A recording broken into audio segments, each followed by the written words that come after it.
Shalom shalom bwoko bw'Imana, Yesu ashimwe cyane. Nongeye kubaramutsa mu izina rya Yesu Kristo. Imana ihabwe icubahiro ko yongeye kutugirira neza, ikaba iduhaye umunsi mwiza, umunsi w'icubahiro c'Imana kigomba kugaragara mu buzima bwacu mu izina rya Yesu Kristo.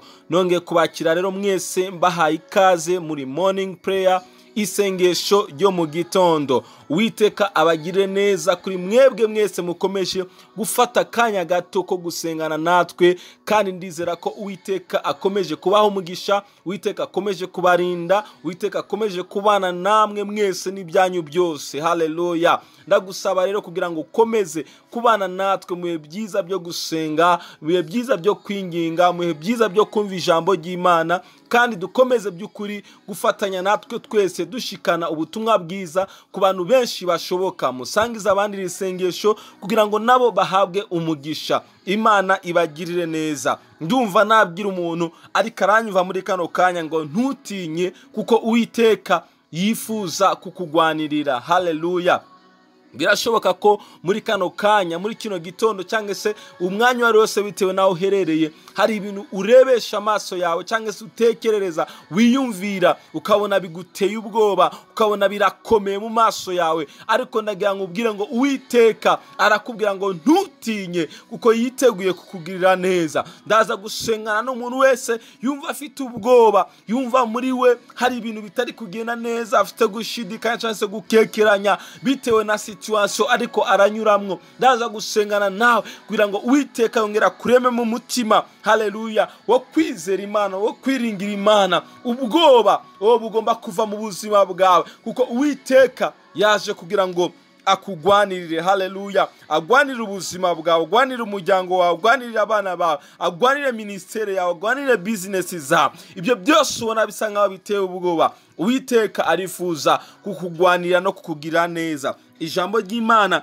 ryatubwira mu gitabo cyo Kuva igice cya 14 umurongo wa 13, Mose ari kubwira Abisirayeli ababwira ngo Mose yishura abantu ati, ntacyo mutinya, mwihagararire gusa murabe agakiza Uhoraho agira ngo abazanire uyu munsi, ngo kuko Abanyegiputa mubonye uyu munsi mutazongera kubabona ukundi. Uhoraho niwe agira ngo abagwanirire, namwe nimwinumire gusa. Haleluya. Iki cyari igihe gikomeye cyane ubwo Abisirayeli bari bavuye muri Egiputa bagiye mu gihugu cy'isezerano. Ariko hagati aho muri urwo rugendo bahuye n'ibigeragezo, bahuye n'intambara nyinshi cyane. Imbere yabo hari inyanja, inyuma yabo Abanyegiputa bari kubakurikira, bagira ubwoba bwinshi cyane, bumva baratinye. Nshuti yanjye, twese mu buzima hari igihe duhura na situation, hari igihe duhura n'ibibazo, hari igihe duhura n'intambara, hari igihe duhura n'ibigeragezo, by'ukuri tukumva turatinye.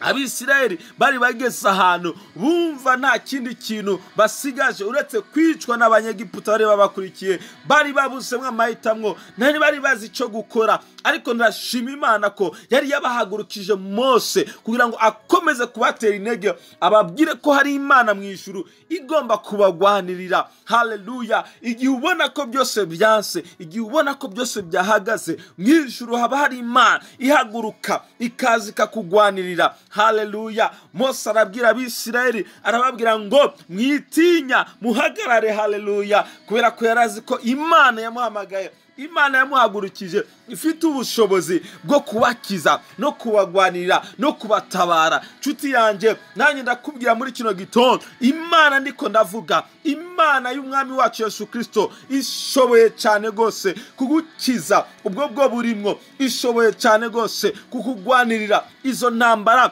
uri kurahura naso. Haleluya. Mose arabwira Abisirayeli ngo aba Banyegiputa mureba, muri ko murarebesha amaso yanyu, ngo ntabwo muzosubira kubabona ukundi.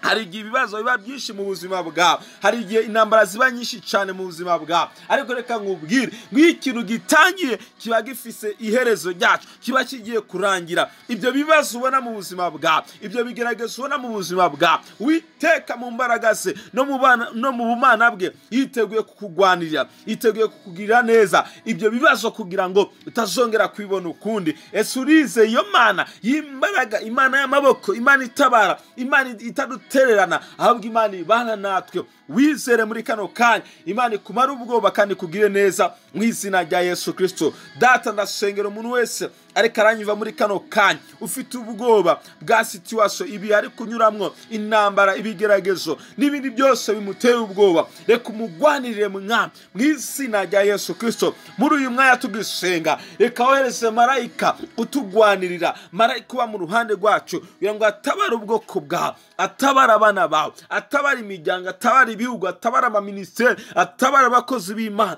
bari mu bihe bitoroshe mu izina rya Yesu Kristo. Marayika wawe mwami azarinda ubwoko bwawe, kandi intambara ziri imbere yacu twese mwami zihagarare, ziveho, dukomeze kubaho mu bihe by'umunezero n'ibyishimo, kuko uri Imana igira neza. Urakoze kudutabaye kandi utugire neza mu izina rya Yesu Kristo. Amen. Uwiteka bagire neza bwoko bw'Imana, mugire umunsi mwiza kandi musangize abandi ijambo. Imana ibagire neza. Shalom shalom.